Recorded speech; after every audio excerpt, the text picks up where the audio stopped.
उपवासालाही खाता येतील असे बटाटे वडे आणि त्यासोबत चटणी। आता सगळ्यात आधी ते इथे भगर आणि साबुदाणे दळून घेणारे। जर तुम्ही उपवासाला भगर खात नसाल तर याऐवजी राजगिरा किंवा शेंगाड्याचं पीठ घेतलं तरीही चालेल।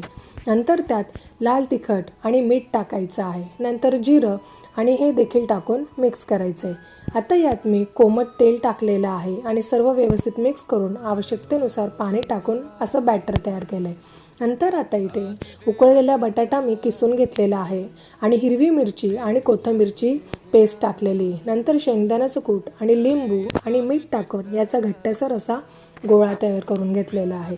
आता हे आपलं बटाटा वड्याचं जे मधलं सारण आहे ते तयार आहे।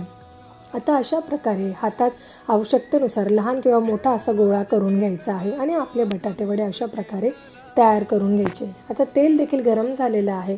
आता आपले जे वडे होते ते बॅटरमध्ये व्यवस्थित कोट करायचे आहेत आणि चमच्यानेच अगदी हळूवारपणे गरम तेलात हे सोडायचं आहे, जेणेकरून आपल्याला चटका लागणार नाही।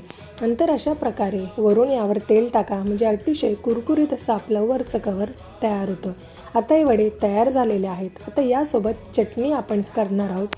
त्यासाठी हिरवी मिरची, कोथिंबीर, शेंगदाण्याचं कूट आणि दही घेतलेलं आहे आणि याचं पाणी टाकून मी अशा प्रकारे पेस्ट करून घेतलेली आहे। आता हे काढून घ्यायचं आहे। नंतर यात भाजलेले जिऱ्याची पावडर, मीठ आणि जर दही आंबट असेल तर साखर टाकून हे व्यवस्थित असं मिक्स करायचं आहे। आता आपली चटणी आणि वरून कुरकुरीत आणि आतून सॉफ्ट असे बटाटे वडे खाण्यासाठी तयार आहे।